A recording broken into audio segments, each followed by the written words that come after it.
If you'd like to come up to the microphone.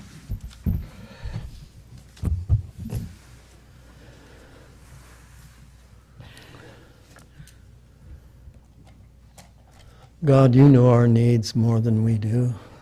You know our plans, and you have better ones, and so we are asking for your help. When we pray to you, it's to acknowledge our need for help. We thank you for this council chamber and for the people that will be contributing from the audience as well. Guard our thoughts, our decisions. We would like to serve you, and we pray this through Jesus Christ. Amen. Amen. Thank you. With that, I will call the meeting to order and ask that you all please rise and join us in the Pledge of Allegiance. I pledge allegiance to the flag of the United States of America and to the republic for which it stands, one nation, under God, indivisible, with liberty and justice for all.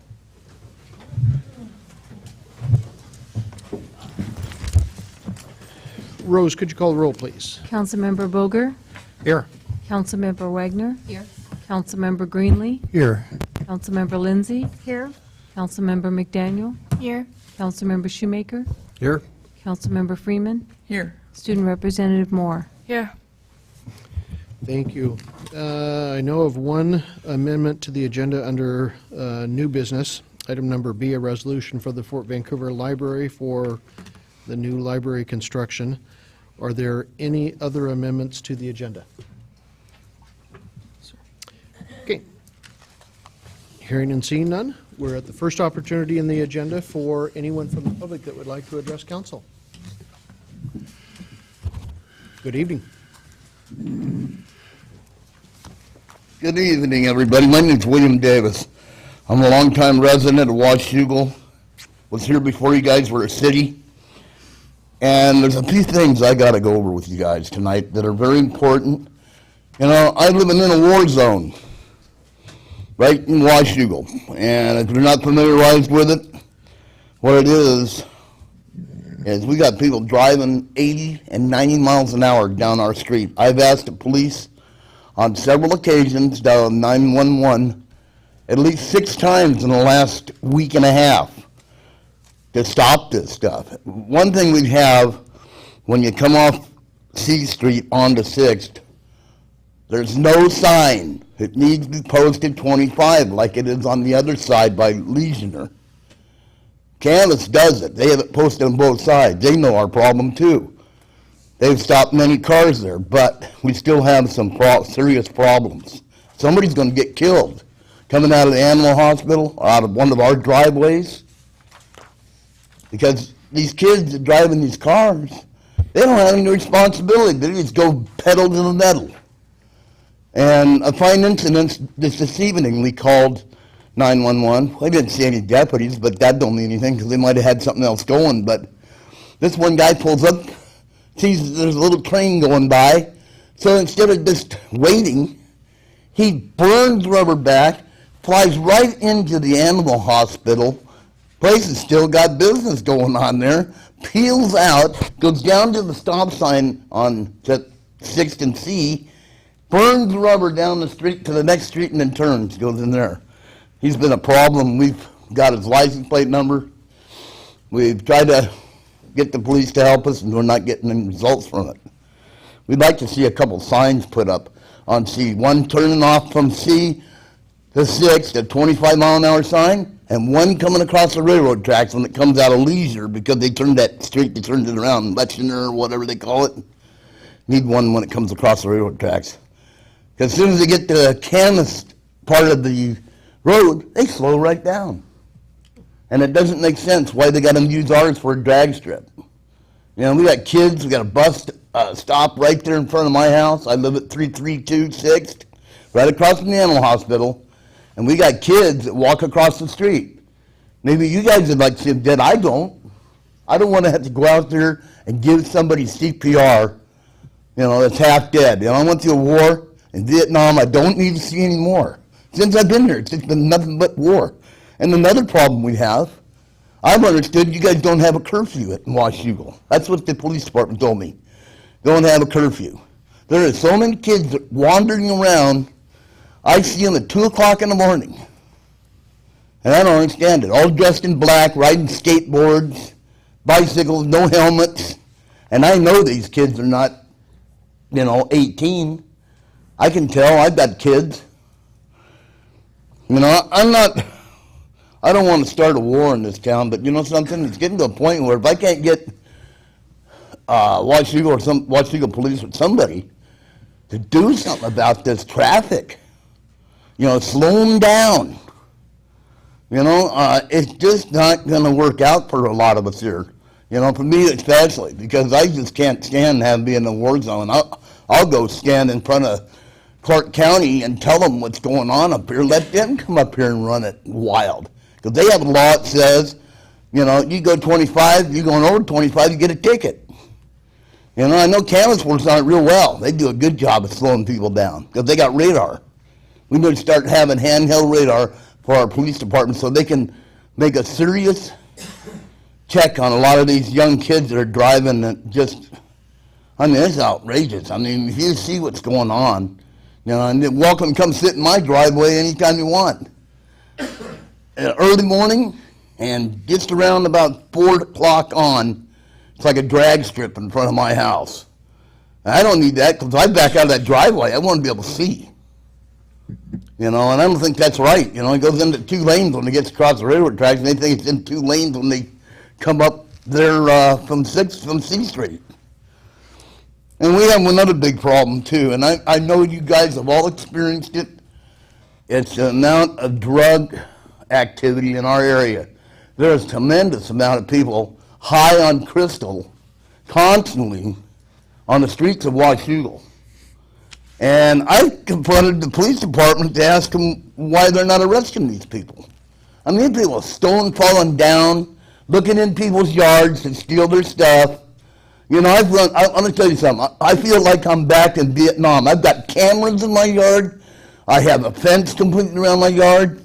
Wire fence. You guys can see through it. I put trespassing signs up, and they still trying to get into my yard. They've broken into my garage twice. They broke into my house once. Sometimes I'm gone. We try to keep somebody at the house all the time. I'm tired of living this way. When I came to Washougal, it was a nice, friendly community. It was safe for me. I suffered from PTSD and some other stuff, and I hold it myself. I don't get in trouble. Never been arrested.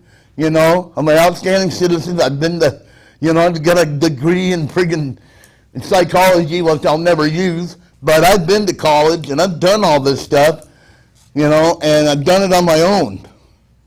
I don't ask for any help from anybody. I don't ask to, even though I'm on a low income, I just do what I got to do, and I help others out. I got 3 people living in my house that couldn't pay rent because they don't make enough money. Social Security just doesn't pay them. And I felt sorry for them. I took them in because that's the way I am. But we got to stop this crime thing. There isn't a law in this community on being under the influence of controlled substance. We need to step up and put one in law, right here in Washougal, because if we don't, it's just going to get out of hand, and all the rest of these drug addicts going to know that, and they're going to come here. It's been really bad over the last year or so, and I just want to see some changes. I know you guys are here to help us. Let's all work together and take care of this mess. I don't want to go through this no more. I'm tired of going through, I've called the cops maybe 90 times this year already. And if you don't think that's enough, it'll probably be another 90 before the year's out with all the problems. They're constantly trying to break into our motorhome, trying to break into our garage. I went and built new fences, on my property, just to, where I could get to where I get some time, I can get enough money together. I want to eventually remodel my garage and make it so it's impossible for them to get into it.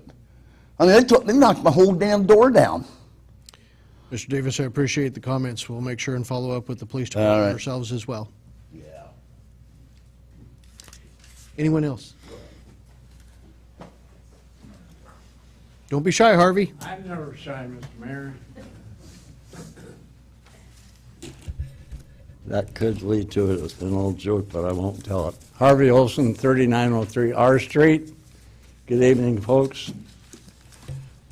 I wanted to bring this back in February, Mr. Mayor, but unfortunately I've been out of the loop here for the last couple months.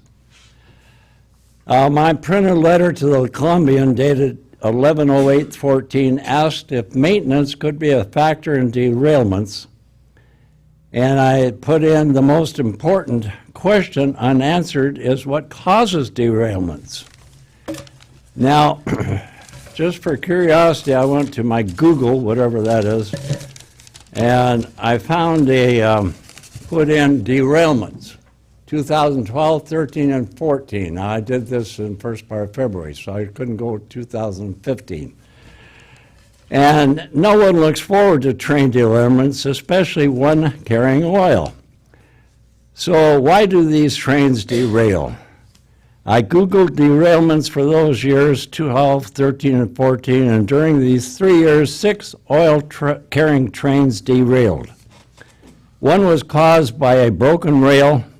One derailed on a bridge, all magic, and the others for no reason given. On 11, now these derailments are kind of interesting. There were a total in the United States of 12 in 2012. One CSX railroad had one carrying oil caused by a broken rail. Two others were, well, the 2 trains collided, no oil, none of these were carrying oil. One was carrying coal and it collapsed on an overpass and the load of coal fell down, buried a car, killed 2 people.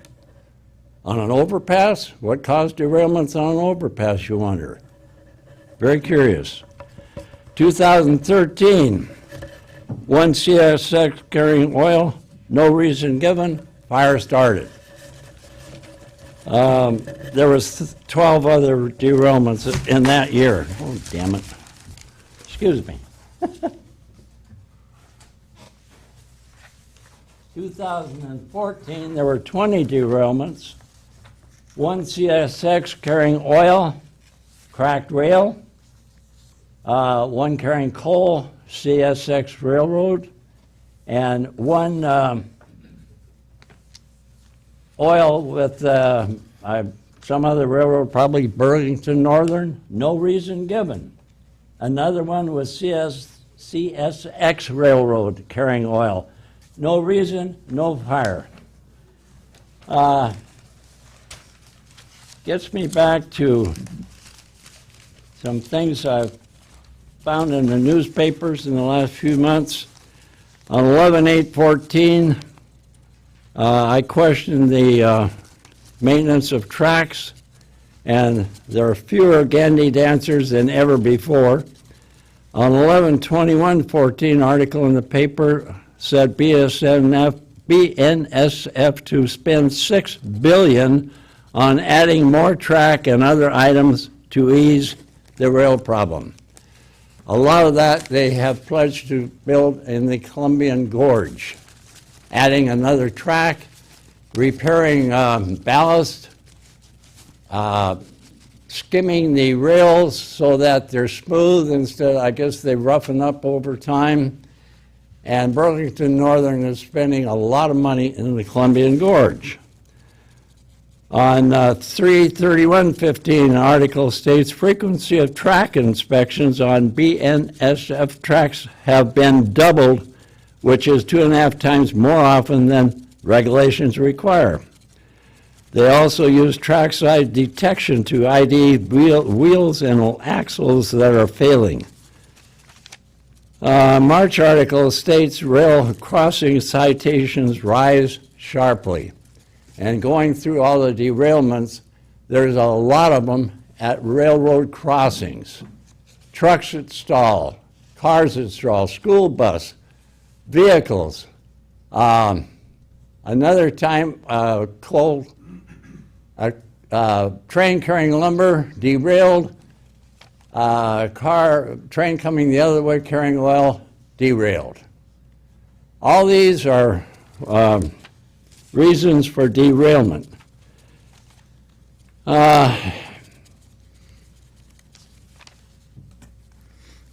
The House of Representatives passed a bill making $300 million available to local governments to make safety improvements at rail crossings or eliminate them. Could the six-year transportation plan of the city of Washougal asking, which included money for an overpass over the railroad at 27th Street, be possibly expedited to our congressional delegation, the senators, and see if money couldn't come our way to put that rail crossing in? And then 32nd would have to, we could just go across 27th like the plan calls for. Of course, a lot more money is involved in just the crossing. On 4/2/15, North Dakota began to require companies to remove certain liquids and gases from oil before it's loaded with rail cars. Industry and state regulators believe it will improve safety. Now, the last item, Mr. Mayor, thank you for your coming up, looking at the trains at 32nd, starting Friday for a week. I hope that since they've improved the ballast and the track in that area, if you get your binoculars out and look when the train goes by, if the train goes up and down, there's a ballast problem. I called the editor of the Columbian and said, I emailed him actually, that the derailments could be caused by maintenance and maybe even sabotage. Don't know. If they derail in places they shouldn't, overpasses, bridges, and so forth, it makes me wonder. But you folks passed a resolution. Thank you, Mr. Boger, for the wording, the intent, and I would never question your motive for what you did and the council for passing it. Whether or not that ever gets built, I don't care. But the railroad is going to have cars coming by here whenever they wish. So, as Mr. Mayor told the reporter, we can't stop the railroad from coming through, but maybe you can keep on them for the improvement they're making up the gorge, keep track of what they're doing, find out more specifics. It might help with the future of cars going by. I don't know. I'm just read a lot in the newspaper, I cut it out, and I make some notes, and hopefully you learned folks might be able to do something. I don't know. Never know. Thank you for your time, Mr. Mayor. Thanks, Harvey.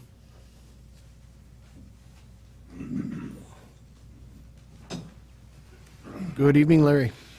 Good evening, Mayor. Good evening, Council. My name is Larry Keister. I live Sitzelberger Road, rural Washougal. I'd like to thank the Mayor on the record for his commitment to gathering data for the rail traffic that's going through Washougal. As I've spoken before, the rail traffic is, no matter what the commodity is making a big impact to the economic development of our community. The oil trains are making a big impact to our safety. This information that will be gathered will give us more data that we can use to publicize the need for, a second overpass or some type of mitigation, mainly at 32nd Street. 32nd Street is our main intersection in this community. It's how people get up and down the hill from the neighborhoods up there. You also have property up on 32nd Street that you'd like to develop into some type of an employment center. This is going to need, access to Highway 14. The economic engine of our community right now is the Port of Kamloops-Washougal. The port desperately needs good access to their industrial park. It's really hard to sell property or lease property in the port area if they can't get trucks in and out of the port efficiently, going both east and west. So I urge you to continue to pursue some type of mitigation for coming in and out of the port property, and some type of mitigation for 32nd Street crossing. Thank you. Thank you, Larry. Richard?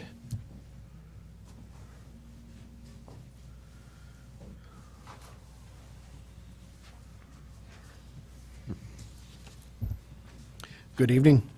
Richard Hamby, 37015 Southeast Gibson Road, Washougal. Everybody's talking about train issues. At the last meeting, I talked about my concern that sufficient consideration hasn't been given for getting a grade separation crossing at 32nd Street. The benefits just in traffic flow now and certainly in the future seem to be pretty great. Understandably, it's not the easiest or cheapest location for a crossing, and I'm just suggesting that that shouldn't be the only consideration. You do have potential area up on the Mountain Airway area for future Washougal area that's larger than your current city limits area, so it's all going to have to come down that 32nd Street route. Your current plan, even the plan you have in place to improve the 32nd at Evergreen Cross intersection, allows for full-sized commercial truck and trailers to make every turn except the right-hand turn when you're southbound coming down 32nd.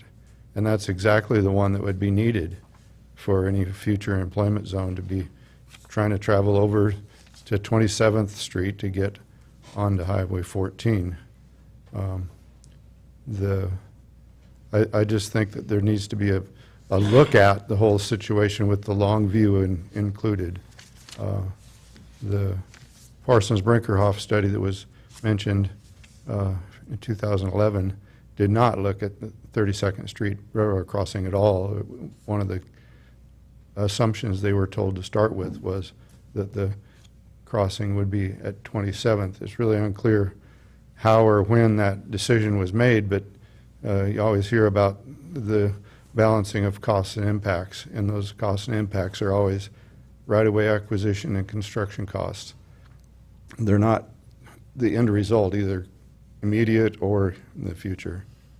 So I'd sure like to see it as a council workshop discussion item, however you choose to decide about it, but it ought to be discussed. There's a possibility of some money coming this way, and we should be doing the right thing with it. And thank you. Thank you, Richard. Anyone else that would like to address council? Yes. Good evening. Good evening. Ron Danielson with the Gibbons Creek Mobile Estates, one of the owners at 4501 Addie Street. I live in Hillsboro, 8889 Northwest Groveland Road, Hillsboro. I was here March 10, 2014, a little better than a year ago, and our water charge to the mobile home park is on the multifamily classification. The sewer is on single family, and we'd like to get that classification fixed to the multifamily. A year ago, you said that at this point in this year that you'd be talking about going through that process again. And so I want to make sure that everybody knows that I do want to be part of the process and do what I can for our tenants. We just pass on whatever the charge is, exactly what you give us to our tenants.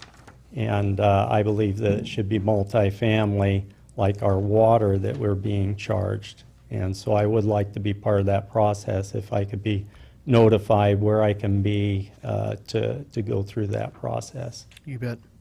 Ron, if you would, before the evening's done, if you would make sure that Rose has your contact information or email so that we can make sure and have you in there when that stuff goes out. Thank you. You bet. Thank you. Anyone else that would like to address council? Okay. Moving to consent agenda. Council, this evening, your consent agenda has 5 items. Your workshop minutes of March 23rd, 2015. Your council meeting minutes of March 23rd, 2015. Your accounts payable checks totaling $259,870.81. Payroll checks totaling $446,631.01. And Agenda Bill 18-15, an authorization for the mayor to sign a contractor agreement with Green Construction for Lift Station Number 2 Access Road. Council? Mr. Mayor, I ask unanimous consent that we approve the consent agenda as read. Hearing no objections, so ordered. Moving on to new business, Agenda Bill 19-15, a public hearing regarding an ordinance on a transportation benefit district. David? Thank you, Mayor, Council. Tonight is the second of 2 public hearings on the formation of a transportation benefit district in Washougal, the district to be coincident with the city limits, the current city limits, or as they may expand on annexations. The proposal before you, the ordinance, establishes a transportation benefit district and provides for the use of any funds that a transportation benefit district might in the future establish, such as a license tab fee. The ordinance before you does not establish any fee at this time. It just creates the district. Pursuant to the statute, it sets up the council as the governing body of the district, but when you sit in governance of that district, you sit as directors of the district and not as council members, but it's the council. So for all intent and purpose, the council has legislative authority over the transportation benefit district, but you do it as directors of the district. The recommended action this evening is to hold your second hearing, and then after the hearing to pass, post, and publish the ordinance in the usual manner. And then at a future date, pursuant to your direction, we would bring back information on a license tab fee at a level that you would want us to do. And then we would have you convene as the Transportation Benefit District Board to consider that issue. There'd be some administrative chores we would need to do, to get the district off of the ground, so to speak. Want to be clear that even though the ordinance before you this evening does not create any funding mechanism, doesn't establish a fee, the expressed intent and purpose in the statute of a transportation benefit district is to raise revenue for transportation improvements and projects in a transportation benefit district. Thank you, David. With that, I will open the public hearing and ask any members of the public that would like to speak to the Transportation Benefit District to please come forward, give your name and address, and your comments to council. This is a second call for anyone that would like to speak to Agenda Bill 19-15, an ordinance creating a transportation benefit district. And a third and final call for anyone that would like to speak to the formation of the Transportation Benefit District via Agenda Bill 19-15. Okay, with that, I will close the public hearing. Council? Mr. Mayor, in an abundance of caution, I ask unanimous consent that we read the proposed ordinance by title only. Hearing no objection, so ordered. An ordinance establishing the Washougal Transportation Benefit District and specifying the boundaries of the district to coincide with the city boundaries. Mr. Mayor, I move that we pass, post, and publish the ordinance in the usual manner. Second. I've got a motion and a second to pass, post, and publish the ordinance in the usual manner. Council discussion. David? I raised these issues some time ago, but when the staff put this together, they wanted to make it as broad as possible with the idea that the council could whittle it down, which is easier than making it very narrow and trying to add to it. So with that in mind, I'd like to reiterate my concerns. Basically, they center around what the money from a transportation benefit district would be used for. I think that any money raised from a transportation benefit district, specifically a car tab fee, should be used for roads and streets and projects like that exclusively. I don't believe that it should be used as paragraph 3.99.050 of the ordinance says, funds may be used for any purposes allowed by law, including to operate the district. I don't think operating the district is something that should be done with funds from a car tab fee. If we're going to approve this on behalf of the voters, and we would be doing just that in a councilmanic function, I think we should restrict the revenues to projects. Later on in that same paragraph, it says, all funds raised through the district shall be expended only for such construction, preservation, maintenance, and operation in accordance with the provisions of Chapter 36.73 RCW. There again, this is, for me, much too broad. In paragraph 3.99.070, it says, with the broadest possible authority under Chapter 36.73 RCW as it now exists, or is hereafter amended. That I would like to avoid at all costs, because it means that things can be done to us from the state level we might not necessarily agree with, but we're agreeing here in our own ordinance to accept all that without comment. And I don't think that's a good idea. So basically, I'd like to restrict any funds raised by the car tab fee from the Transportation Benefit District to projects for roads and streets in this community. That's the reason we first considered this, and I think we should restrict the proceeds of the car tab to those purposes. Thank you, Mr. Mayor. Thank you, Dave. Brent? I have, I don't want to say similar concerns, but maybe parallel concerns to what Councilmember Shoemaker has brought up. I want to make it clear that in case you're thinking about bringing back a car tab fee, I will not vote for it unless it's going to fund something that we're not paying for now. And I think the easiest way to do that, to make sure that's the case, is to have it fund some debt service on bonds issued for specific and discrete road improvement projects. One of the things I think kind of gets to what Councilmember Shoemaker is saying is a supplanting issue, that we might be supplanting funds that we're currently spending on projects and then turning around and using them for something else. And I wondered if we could add an anti-supplanting provision in the ordinance, and actually I have language that I would propose an amendment to, adding a new section to the ordinance, 3.99.055, because that's where it fits into it.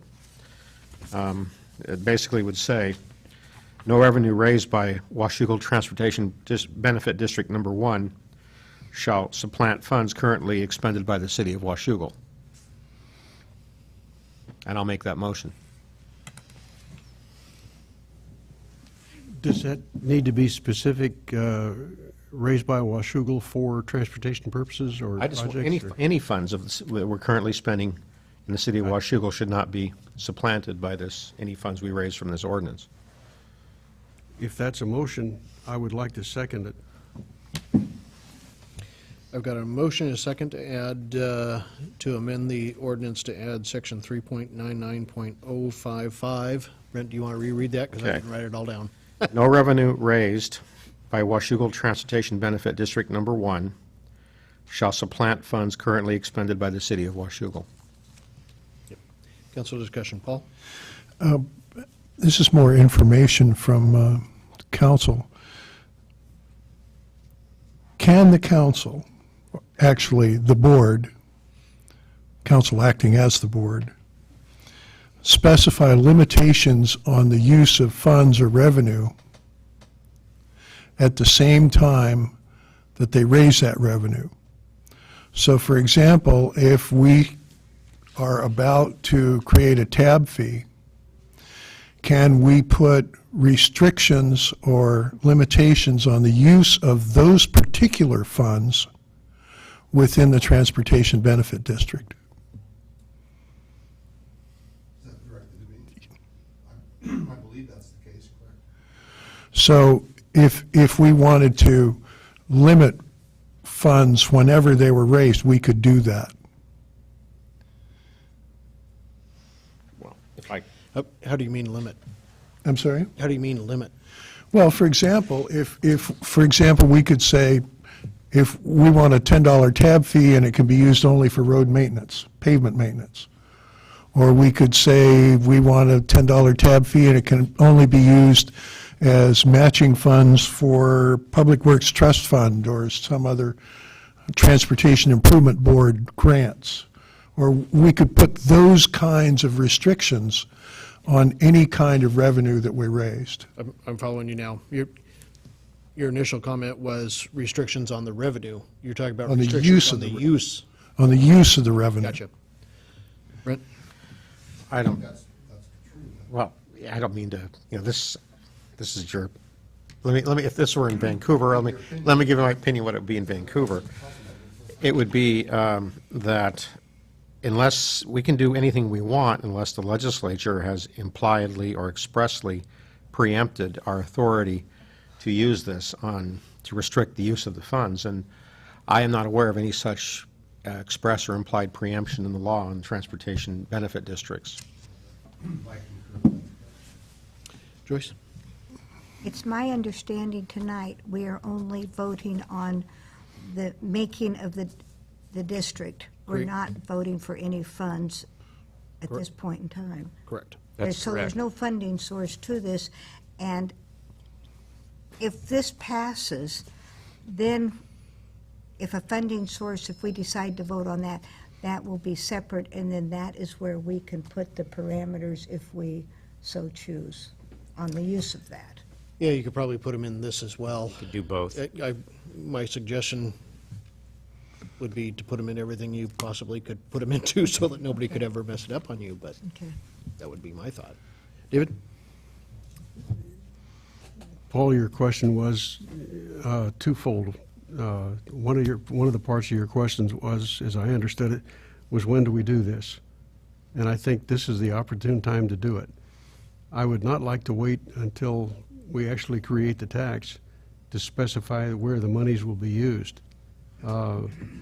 It's going to be hard enough to sell this idea to the voters.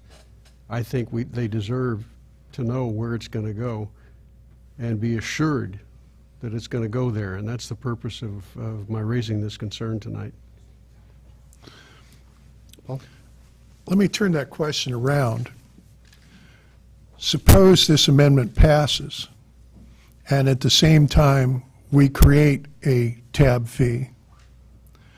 Could we amend the, I don't know whether it's the bylaws of the TBD or the ordinance, whichever one it was, at the same time, could we amend that to include something beyond what is allowed under the amendment? In other words, are we doing, if we amend it in this way, are we actually doing anything permanent?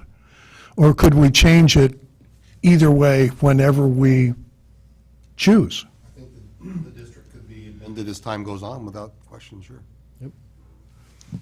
And the council can amend its municipal code. Sure. Sure, there's no question that that's the case, but I'd really like to send a message to the community who think probably we're about ready to raise their car tab fees, that we're going to do this very judiciously and we're going to be very careful about it, and it's going to go for things that the public isn't getting now. And that, this amendment would send that message to the public. I have another question that we currently are spending how much on pavement maintenance? We spend $360,000 on our pavement management program, but that's not the entirety of our effort. You know, we pay our staff, who does some of the work, and then we do some minor maintenance ourselves. But our packaged and identified pavement management program is $360,000. You added $210,000 to that just this year with general funds. Right. To $150,000 of REIT money that we've been using heretofore. The effect of this amendment would be that that $360,000 would continue to be spent, and if we used any TBD money for our pavement management program, it would be to spend more than $360,000 on it, take it up to $500,000. And if you'll recall, the level we really need to be at for pavement management so that our pavement condition index does not deteriorate over time as a city, as a whole, we need $500,000 per year in today's money. So the effect of this amendment would be that we couldn't take any proceeds from the TBD, use it toward that 360, and then the money that we're saving, hire another police officer. That would be the effect of this. You could add the 210 to the 360, though. You could bring it up to 500. Yeah, that was my question. I want to make sure that that's the case. That would be the case, right? And then further, if the council wanted to be responsive to the concerns of Councilman Shoemaker, there's 3 or 4 places in the ordinance, all in the section that he mentioned, where the word operate or and operate the district are mentioned. And what that would mean is paying salaries and benefits and other administrative costs for operating the district. The city operates the district, and it would mean that, so if you struck those, for example, with another amendment, what it would mean is that we would only be buying ground if we needed ground for a project. We would only be designing projects. We would only be building and maintaining with the funds from the TBD. We wouldn't be paying for any staff time or salaries with TBD proceeds. And that's what I understand Councilman Shoemaker is seeking to accomplish.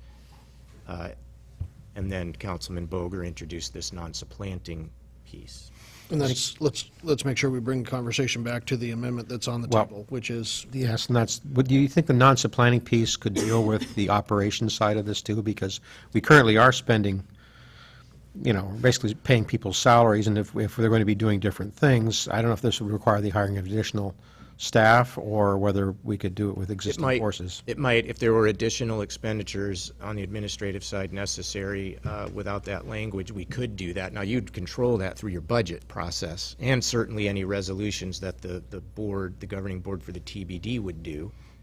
The ordinance is a policy expression of the council about the purpose and intent of the TBD. And so for you to express your policy desire around these 2 issues in the ordinance would be appropriate. You don't have to do that, and you could express it through the strings you attach to the spending or the revenue-raising resolutions. You could do that. However, a policy expression in the ordinance is fairly powerful as well. And that's why I believe the mayor indicated if this is your desire, then that might be appropriate. So the supplanting amendment would not completely neutralize. It would the ability discourage to it. It would operate. discourage it. Discourage it, Yeah. right, but it's not 100%. Yep. and I want to make sure and point out at some point in the conversation that certainly the amendment that you've got in the discussion that you're having at this point is certainly a friendly amendment to the administration as well. You know, we, in playing all the cards on the table at the same time, I think you can most likely anticipate either at the next meeting or the following workshop meeting that we would be bringing back a funding mechanism for you to actually put this in place as well. the intent of that will be to follow the proposed transportation plan, so that if we are fortunate enough to receive some monies, currently it's pegged at $7.5 million, could go up from there from the state transportation system for that second overpass, that we would have a mechanism in place in order to try and finish that funding in there. And so that's what that would go towards, and/or additional transportation projects over and above, if for some reason in some year, those funds actually begin to generate funds in addition to what we need to retire that debt. I think we would be hopeful that that would happen at some point, but it's probably doubtful. So the amendment to make sure that this is going towards those projects and not supplanting anything and taking dollars away is most certainly viewed as a friendly amendment. That would be our intent as well. We're not looking for any way, administratively, we're not looking for any way to move dollars around in the budget themselves.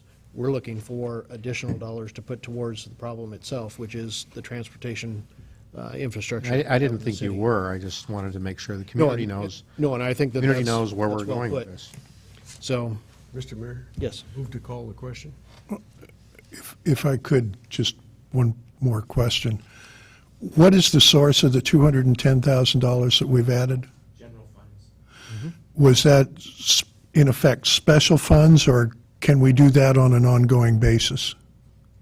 It was made a priority by the council, and so we put together a budget, a general fund budget for you that prioritized $210,000 of additional funding for street maintenance.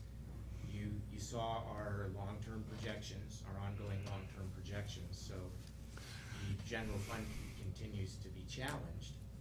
So yes, we can continue to spend that $210,000, but we have to deal with the structural issues in our general fund budget that we have. And all of our projections going forth keep that 210,000 going towards that. Yes. So it doesn't It's diminish an that assumed- anywhere. It's an assumed baseline expenditure in the projections. Oh, wait a second.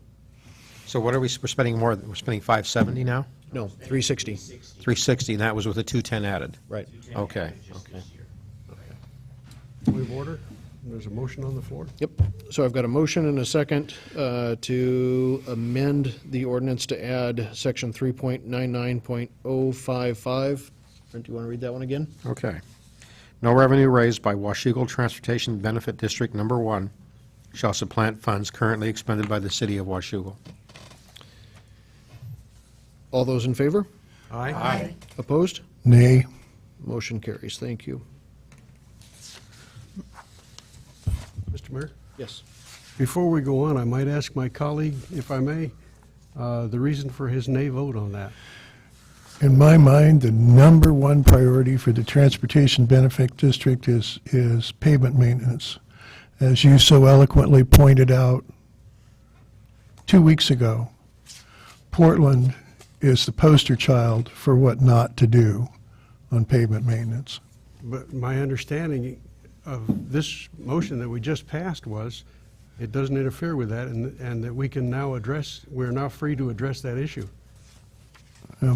My concern is that any of the money that is raised by the Transportation Benefit District is going to go to new capital projects, and that we will be up the same creek in terms of pavement maintenance. I think we should have that debate, because I know Councilmember Boger feels very strongly about that. And I've still got a motion and a second on the table to pass, post, and publish the ordinance. So additional council discussion. One thing I want to point out, and it may lead to more discussions for you on it. I think I understand the premise of the comments that you had, Dave, in regards to any cost for operation and that type of stuff, and I guess all of that can come back to what the definition of operate is. I do want to make sure and point out to the council that one of the things, it is not our intent that we would basically create another layer of government in there that's going to suck some of this money out of there. But I also don't want to set something up to where we run afoul of the auditor's office in things like indirect costs and that type of stuff that we've got to pay back to the city for the purposes of running that and create a finding in there for having done that. That doesn't mean that we're going to go and start paying lots of different things out of there, but if they come back and say, reasonably, you need to allocate some of Trevor's time, some of Jennifer's time, some of Will's time, some of to this benefit district itself, that we're on the hook for doing that, and you can call that operations. So I don't want to see you hem yourself into something where the auditors are going to come back and say, great idea, we get it, doesn't work. I know that Trevor's done some research in between the meetings on this. Trevor, have you got a way out here? Have you got a path for us? Administrator Scott discussed that at the top of the conversation around potentially striking operate where it shows up in the 050. That was our core discussion in between the two sessions as a potential opportunity for council if they so wish. Again, it is the kitchen sink, so there's a lot of flexibility in what was teed up in this draft cut of the ordinance and the code language. So there's opportunities to revise and strike. If you take out those three provisions that I gave to you prior or after the workshop, does it do violence to the concept of what the mayor's talking about here? I don't believe so. It is possible that the finance staff, through a budgeting process, will want to charge indirect costs to the district, but then they can turn around and the city can pay for those. So you don't have to use the TBD revenues that are derived from a tab fee to do that. Then I would move to strike those provisions, those three provisions from the draft ordinance. The provisions or the words? Well, same thing. Let's get down and dirty, shall we? I think most of it revolves around the word operate, does it not? It does. Councilman, if I might, I could walk the council through where those are in that section, if that works for you. Yes, So absolutely. in 3.99.050, in the second sentence, or excuse me, in the second line, it says preserve, maintain, operate, construct. We would just strike operate. Okay. In the fourth line, at the end, toward the end, it says allowed by law, including to operate the district and to make transportation improvements. We would strike operate the district and to, so that it would just read allowed by law, including to make transportation improvements. And then further down in the second unnumbered paragraph of that same section, the second sentence, it says maintenance and operation. We would strike and operation and put the word and in front of the word maintenance because it's the last one in that sequence. And then the final one would be on the very next line toward the end. It says preserve, maintain, operate, and improve. We would just strike operate. Did I miss it in there? Have you addressed 3.99.070 with which says with the broadest possible authority under Chapter 36.73 RCW? I have not addressed that in this part. It was just to take care of the sort of the Scrivener part of it with the word operate. I would defer to the city attorney on this, but I believe 070, liberal construction, is a fairly boilerplate type of language that's used in most ordinances. It's not. Well, it's used in some, but I wouldn't say most. Do we even need it in this one? I think we could do without it, but I guess as a, as a matter of policy, I'd like to be able to liberally give the council the right to liberally construe the intent of the legislature, would be my thought. Sometimes it could work in our favor. Yes, it can. I think Mr. Mayor, if we left that in, does it address your concern? I don't have any concerns either way, but let's, I was going to suggest, let's go ahead and break these apart and deal with the striking of the four words operate in there in one motion. If there's a motion to amend section 3.99.050.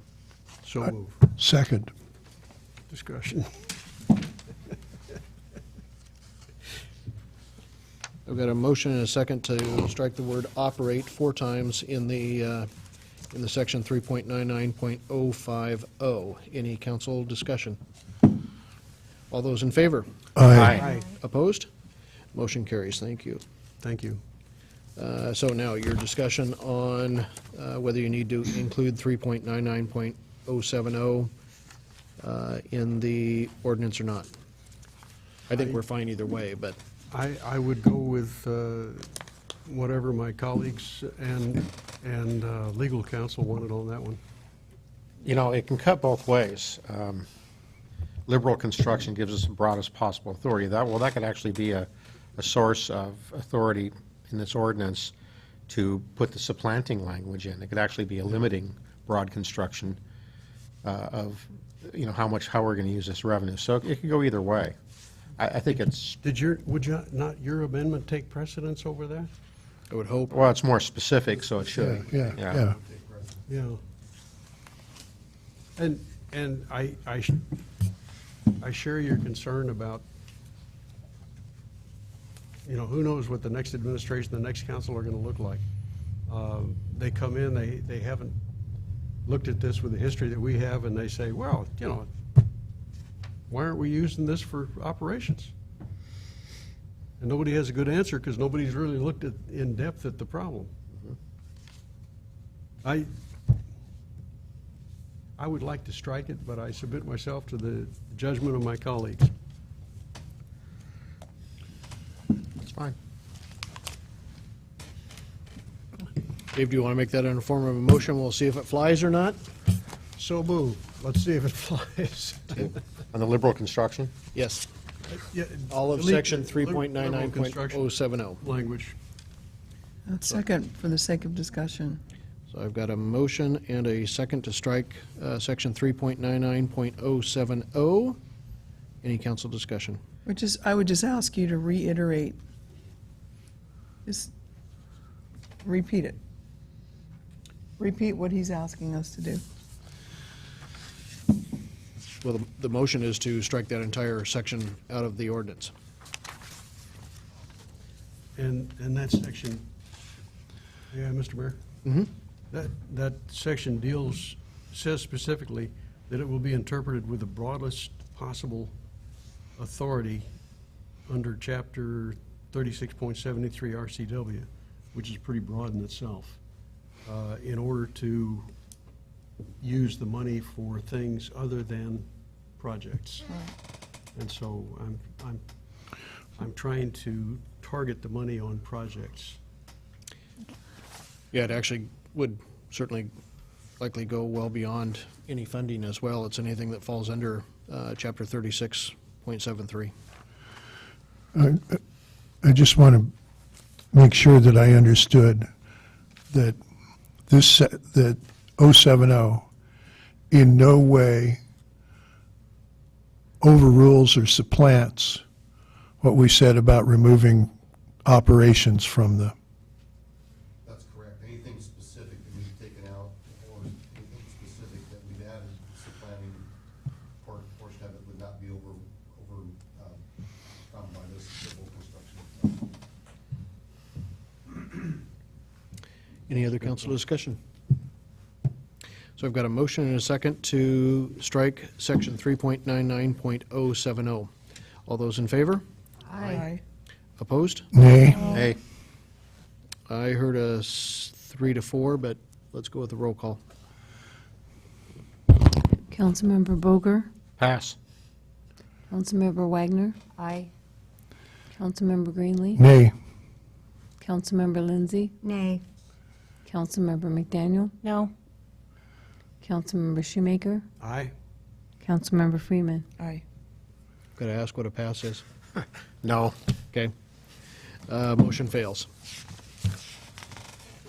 So we still have I just want to a, keep you nervous for, Yeah, 1 for 2.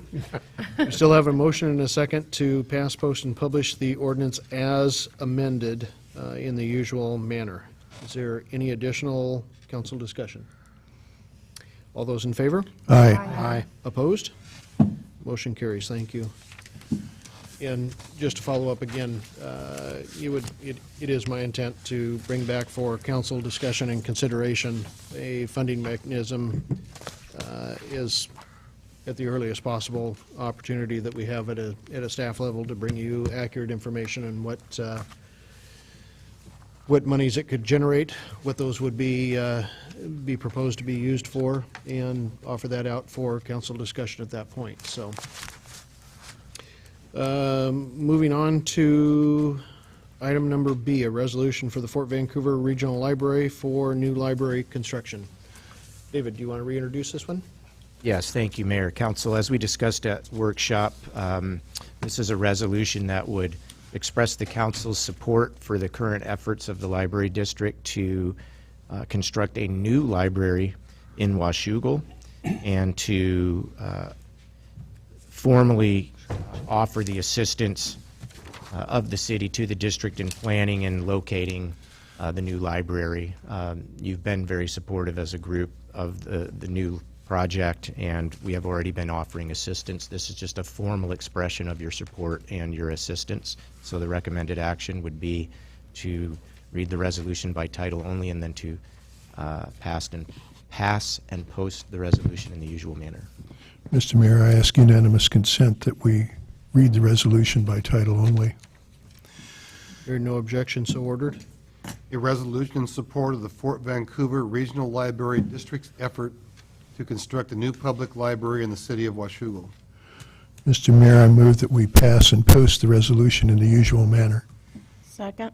I've got a motion and a second to pass and post the resolution in the usual manner. Any council discussion? This is one of the easiest yes votes I'll ever have. All those in favor? Aye. Hooray. Motion carries. Thank you. That brings us back to the second opportunity in the agenda for any members of the public that would like to address council.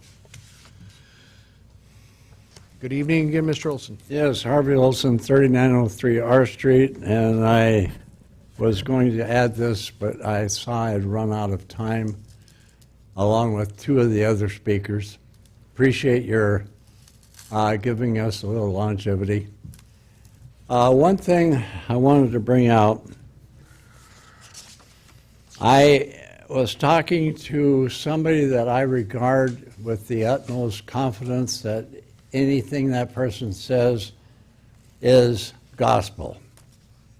And during that conversation, it was brought out that members, or I should say appointed representatives of the governor of the state of Washington, appointed representatives of the president of Burlington Northern, got together, hammered out a agreement that if the president of the Burlington Northern came out with a large check in hand, the governor would greet him at the location specified. The president of Burlington Northern came out to the appointed place at the appointed time, and the governor never showed, nor did his appointed representatives. And the check for $100 million went rip, rip, rip, rip. And the money was for grade crossings in the entire state of Washington. Knowing this, I contacted the editorial staff at the Columbian, and guess what? Have you read anything about it in the Columbian? No, probably never will. It's amazing. Politics. I have a sneaking hunch that the governor was doing his thing and not going to commit to anything Burlington Northern would give him in case he had to scuttle the oil thing down here in Vancouver. Because he apparently has the final say. I don't know. Whether he has final say on whatever he has, I have no idea. But this would be the only reason I could possibly come up with in my little brain here, going back to, almost 55, 60, about 60 years of following politics. And it seems like the higher the elected official, the more they try and protect their image somehow. But that's just little information that I wanted to share with everybody here. Also, Mr. Mayor, I hope you have a counter for counting cars and not just go by your memory. It's gonna be tough sitting there 24 hours a day. It'll be too tough. It'll be tougher staying awake. Well, that's what I'm thinking. It's, and if you're going to be close enough, I could come down there, I guess, 12 or 1 o'clock in the morning, honk my horn, and wake you up, and make sure you're counting cars. I would be very surprised if there aren't some Burlington Northern engineers that are going to be honking their own horns. I'll be very surprised. We got a quiet zone there, don't we? Well, We do, but they don't have to use it. anyway, that was told by my partner, Fleur Trimble, to ask you to make sure you had the proper equipment to count the cars and record the time with a timer watch. Stopwatch? And don't forget the binoculars to watch the tracks going up and down. I'm serious. If they go up and down, the ballast is not solid. Yeah. If the ballast isn't solid, the tracks go up and down, what happens to the trains? I don't know. They seem to magically just go off the tracks by themselves. They do that. But no, there is a spreadsheet all put together for tracking them with a whole lot of different data on there, so. I also would like to thank the council members for their discussions and their good thinking on the transportation issue that you have voted on. A lot of thought was given and expressed very, very well, everybody here. So, because if we got to pay, we got to pay. Everybody here has to pay the same. It was for licensing your vehicle added onto that. That's kind of what I heard. And I'm not in favor of it particularly, but it wouldn't hurt my pocketbook one bit. So, and if it helps the city of Washougal streets, transportation, I'm all for it. Thank you, Harvey. Thanks for your time. You bet. Anyone else who would like to address council? Good evening, Chris. My name is Chris Huey. I'm the Washougal librarian, and my home address will very soon be 2967 H Street. Nice. Yes. Inside the city. Yes. So I'd like to thank you all so very much for the resolution. It means a great deal, not just for the local support, but also for getting grants. I was talking with Councilman Shoemaker. When we go to apply for grants to get funding for a library, when you have the entire city council behind you with a resolution, it makes a huge difference. So we really thank you. We also want to let you know, I think most of you already know, that the Fort Vancouver Regional Library Board will be meeting here at the in the senior room, in the community room, next Monday, the 20th. And I know you have some quorum issues, but we want any of you who could come and join us at 5 o'clock for a dinner that the Friends of the Library are providing. You're invited, and we already have some friends who have volunteered to bring you a tray, Mr. Mayor, so. Well, heck of a deal. Thank you. If you're We're not meeting next week. Anyway. Thank you. So. We're not meeting next week, though. No. No. So What you might- time, Chris? The dinner is at 5 o'clock, and the board meeting that follows is at 6, so we'd love to have some of you there, and it's a great chance to meet with board and staff, so, and of course, we've invited staff too, so. Anyway, thank you again very much. Thank you, Chris. Thank you. Rose, could you make sure that we get notification to the newspapers of that so that we don't have any quorum issues at all for that dinner? Anything else from the public? May I ask a question about notification? Is there going to be any kind of email going out on that with details? Yeah, we can make sure and send it out. That would be very helpful, thank you. Okay. Yeah. notification that makes me go, good evening. Good evening. My name is Michael Eakin. I have a property at 629, 607 28th Street, and also at 2727 East Street. And I just had a quick question. As part of your board here, would eminent domain be part of that bylaw, or part of your, Part of, your, There's nothing that was passed that would affect eminent domain, whether they probably would have eminent domain authority as government agency. okay.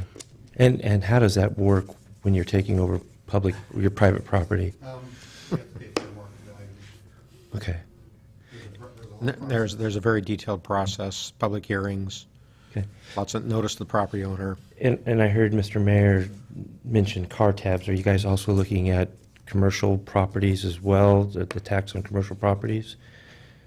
Because the law, whatever it is, what's the law? In It regards to- allows you to collect fees on new property, commercial properties, remodeling as well.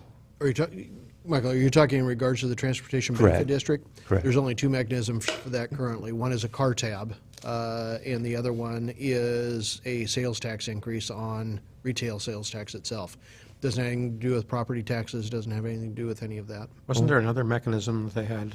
You can do impact fees, but if you do, then they go against the other ones you already have, so it doesn't. I thought there was like an increment kind of, there was some other fee that was talked about. I can't remember what it is. There was some other fee that they had authority to impose. Not that it's been discussed or considered. And no fee is that, no funding mechanism anyway. Okay. Right. Just curious. Thank you. Good. Thank you. Anyone else from the public? Okay, moving on to Mayor's report. I have just a couple of items for you. Connie Jo, are you going to cover the meeting tomorrow night at the school? They're not having a meeting tomorrow night. It's an unusual month, but because of the interviews for the superintendent, Yeah, isn't that the meet and greet tomorrow? Open house is tomorrow night at 7 o'clock at the Washougal High School. so when I thought you were asking about the general meeting, or their workshop type The meet thing. and greet for the Mhm. finalists for the superintendent's position. Okay, as long as somebody's covering that one. The only item that I wanted to bring forth and give the council a little bit more information on is my ordeal that I'm planning to go through, starting at noon this next Friday through the following Friday. We have been in contact with Burlington Northern. They've actually now agreed to send some representatives down to meet with the city, which was very appreciated.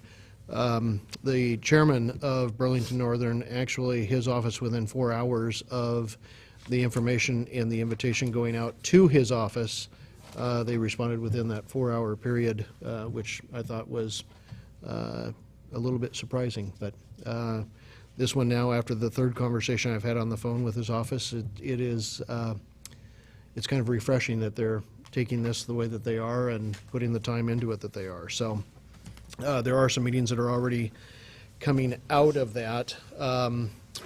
Harvey, in response to a couple of comments that you had on there, I heard a similar story. It wasn't that Mr. Rose was going to meet with the governor. It was with the transportation secretary, and the check was $200 million. In any regard, it didn't happen, and I did reiterate to Mr. Rose that I didn't need him to necessarily fly out here to Washougal, but if he cared to, I'd have an entire week and any time on either side if he wanted to come out, and that we didn't need anywhere near $200 million either. So I'd be happy to take a check smaller than that. But I certainly want to issue an invitation to the council, any of you that would like to stop in over that week. Coffee pot will be on. I'm sure there will be some nibbles and bites.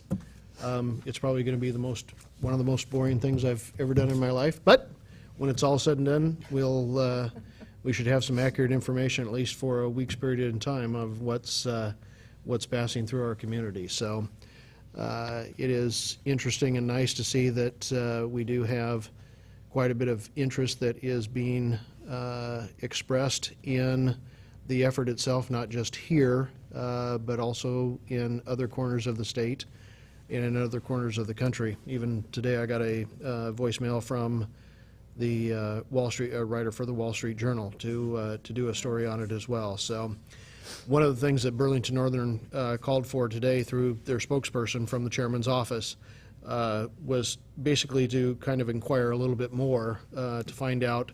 I kind of get, not their words, but mine, if we're a nutcase, if I'm a nutcase or not, and if this was going to be protests on oil and coal and all of those types of things.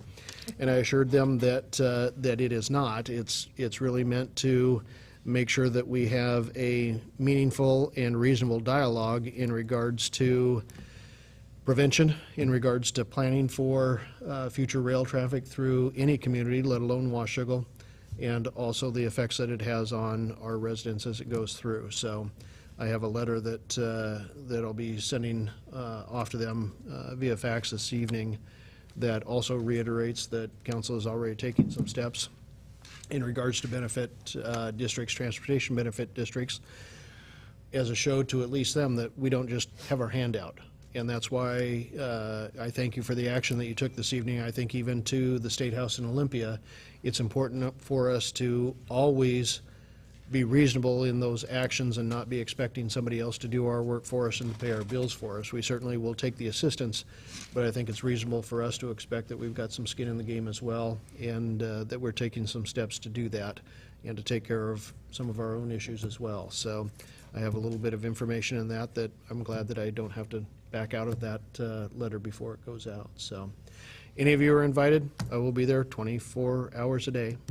I know Don had a number of questions in regards to how many other people are going to be there, but at 60 feet away from the tracks, I don't think I'm going to be falling asleep when a train comes through. So, Sir, I am concerned about your sleep deprivation. Is there any consideration that you might do a little tag team there, even if you were not leaving the premises, but maybe just get a few winks? we'll see how it goes. The way my back has been with my disc out, I'm not getting more than about 15, 20 minutes at a time at night anyway, so that's okay. It's not going to be a whole lot Just different. aggravate that more so. We'll see. Anyway, with that, council members. Yeah, for example, one of the things that this might draw attention to is Burlington Northern, as noted in the Columbian editorial last week, is agreeing to slow down to 35 miles an hour in cities of over 100,000 people. I guess people that live in cities under 100,000 people don't count. I don't necessarily think that our density, at least in parts of Washougal, is any lower than it is in parts of Vancouver or Spokane or even Seattle. We have some high-density areas that Potentially greater. train falls through. I don't see, that's not a meaningful distinction. I think, just drawing attention to that is a good thing. One of the things that I'm kind of reluctant to bring up here, and let me pass this down. The night I got appointed to council, I was asked what I thought about the appropriateness of the city weighing into issues that, at least on the surface, appeared to be non-municipal issues. And I learned last week that, actually I wasn't really paying attention to it, that in the Texas immigration case, the National League of Cities has signed on to an amicus brief where they purport to, and this is just excerpts of that brief, where they purport to support the position of the Obama administration in the immigration litigation. Now, I'm not an immigration hardliner. I probably agree with most of what the Obama administration is doing on immigration, but I think it is appropriate for Congress to actually do that. But I'm most concerned in my capacity here is that it seems that times that people that are unhappy with the city weighing into certain issues that aren't apparently on the surface municipal issues, that they are less, they don't object to it when they agree with taking the position on the issue. And I just wondered, raising this, you can look at the second page on the third page of the excerpts of the amicus brief that the National League of Cities joined in with some mayors of larger cities. That it says amici also include the United States Council of Mayors and the National League of Cities, two bipartisan organizations that support and represent mayors and cities respectively. I wondered if there's something that the city of Washougal could do to make clear that we just aren't part of this and we don't approve of the actions that the National League of Cities has ostensibly taken in our name.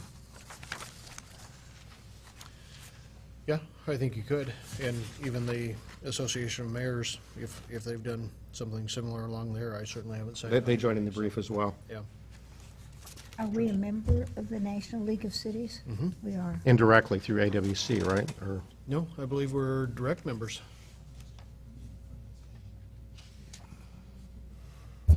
I don't know that we're a member of the NLC. Oh, I interesting. don't see that we've paid any dues. Well, just in my finance committee duties, I saw some payments to the NLC. There were some for the NLC conference that I That was just for a attended. conference. Yeah. Attendance at a conference, registration. That would be the packet, that would have. We're probably members through AWC, though. Correct. I don't believe there's a way to do that, I don't know. because there's member cities and not. I believe the Association of Washington Cities is certainly a member of some sort of the National League of Cities. And It's a there's certainly- chapter. Well, there certainly are folks from AWC that sit on their boards and committees. But I believe the first stop is that you've got to be, at least for the individuals, that you've got to be direct members of there, so. We may not be. I just always assumed that we were. Yeah, I asked Rose to look through the financials to see, because I didn't remember it running across my desk that we were paying dues to the NLC. So we're not paying dues to the NLC. Now, I'd have to look into whether or not membership in the AWC somehow comes with some sort of attachment to the NLC that's formal.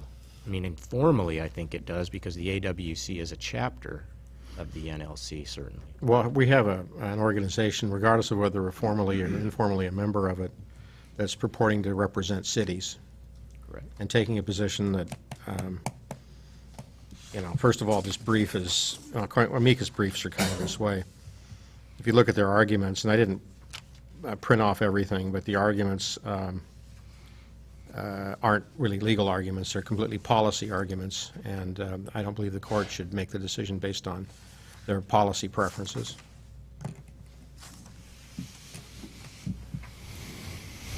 If it's the council's desire, we could certainly put together a letter to go to both organizations that at least states So whatever moved. it is that you would wish for it to state. Yeah, I would certainly be in favor of something which said that we neither support nor oppose the issues raised in the brief, that it's not appropriate for us to take a position. And it's inappropriate for the National League of Cities to take a position that might be interpreted as our position. We can do that. I'll make sure that you all get copies of it as well. Thank you. Thank you, Brent. Brent, anything else? Nope. Michelle? I have nothing. Paul? Two things I wanted to underline: the meet and greet for the 4 candidates for the superintendent of the Washougal School District tomorrow evening, Washougal High School Commons at 7 o'clock till 8:30. I will be there. I assume Connie Jo will be. I am trying to recruit several others. I will be out of town this coming Friday, so I will not be available for the Budget Committee meeting. I will be in SeaTac for a Board of Trustees meeting for the Association of Washington Cities Employee Benefits Trust. It's an all-day meeting. Other than that, I wanted to hand out, it's tax time, so I'm going through cleaning out files, and I found a fascinating letter dated April 22nd, 2012, from Bernice Plukos. It says, "When I am unable to drive anymore, I will have to make a decision of where to live. I'm an older senior citizen who loves her home. I love my neighborhood and want to stay there. There's a C-Tran bus that runs through the central part of Washougal, but the closest that comes to my neighborhood is over a half-mile away, along busy Evergreen Way and 32nd Street. Within 1 mile of my home are 3 district schools: Washougal High School, Gauze Elementary, and Hathaway School. How many of these students have their mothers or someone pick them up for dental, doctor, or other appointments? If C-Tran ran a bus by these schools once an hour, think the elimination of pollution of cars picking up their children. This is less than a 2-mile change, but would be viewed favorably by Washougal citizens and would show that C-Tran listens to us. Many retired citizens live in these neighborhoods. A bus to carry them to appointments, grocery shopping, and just visiting friends would be the answer to so many seniors' quandary. I know there is a paratransit bus that can be called, but until one is disabled, you want the independence of catching a bus on your own schedule. I was fascinated because this is kind of something that I've been beating the drum about, and I thought it was original with me, and it's not. Bernice Plukos gets the credit for that. That was in the Columbia on April 22nd, 2012. That's all. Thank you. Joyce? Well, I want to tell you about a party. On April 26th, Mark Stevens, who's an Elvis impersonator, is going to be entertaining at Los Dos Cantina, which is on Washougal River Road and East Street. That's Sunday, the 26th. It's a fundraising event for a bronze life-size statue of Seaman, the dog that traveled with Lewis and Clark. This will be the kickoff for the fundraising. It's $20 a person. It's going to be a fun evening, so everybody's welcome. April 26th? Isn't that your birthday? It's my birthday. Yes. Oh, appropriate. Jennifer?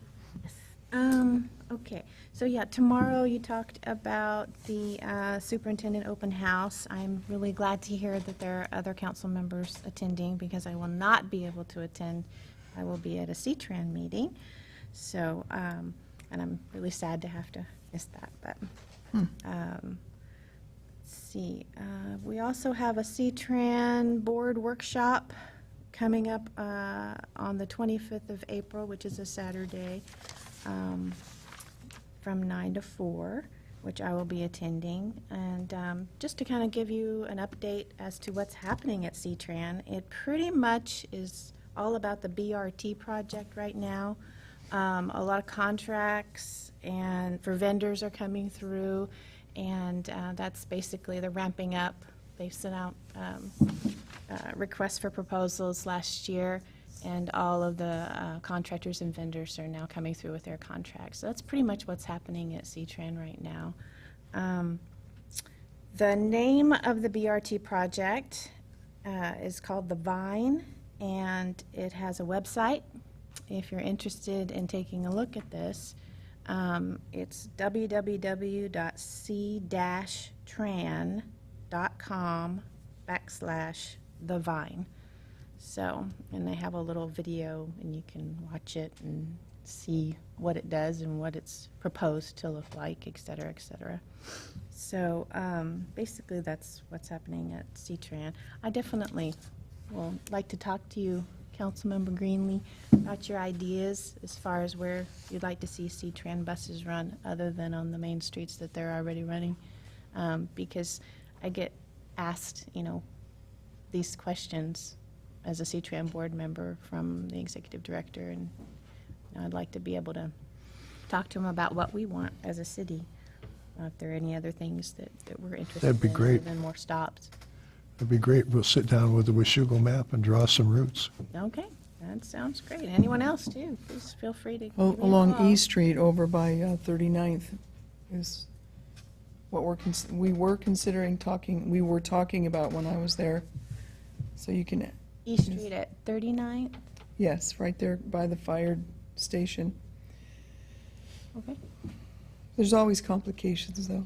Yeah, yeah. But there's always ways to Accessibility mitigate. and that sort of thing, yeah.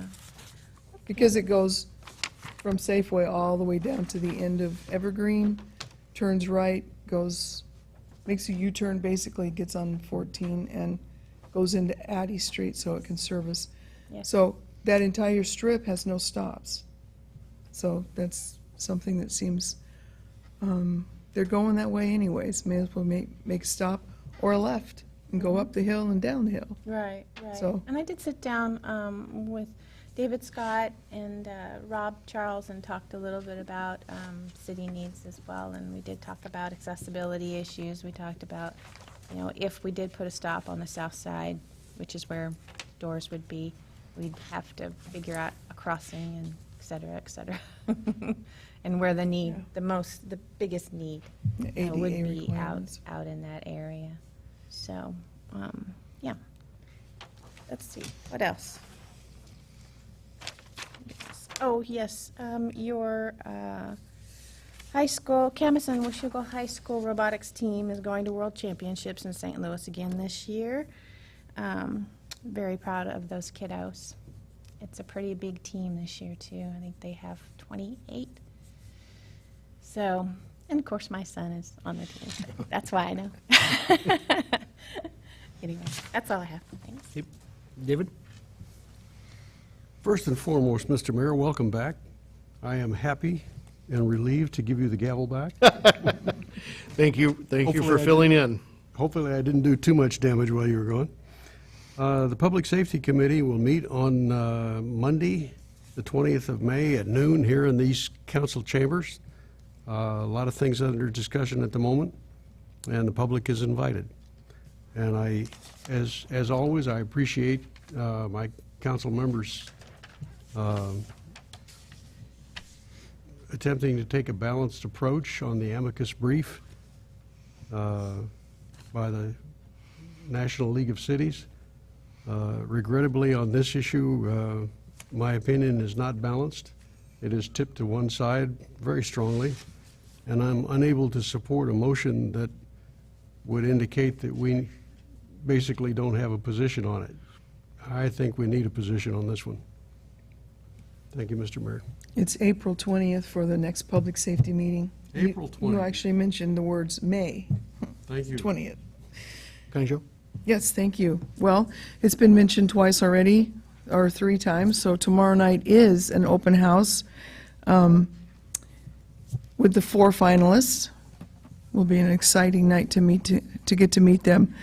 So their normal workshop is usually on our second Tuesday of every month, and so that's moved to the 21st, going to be at the district boardroom, and then their normal meeting will be at Washougal High School on April 28th.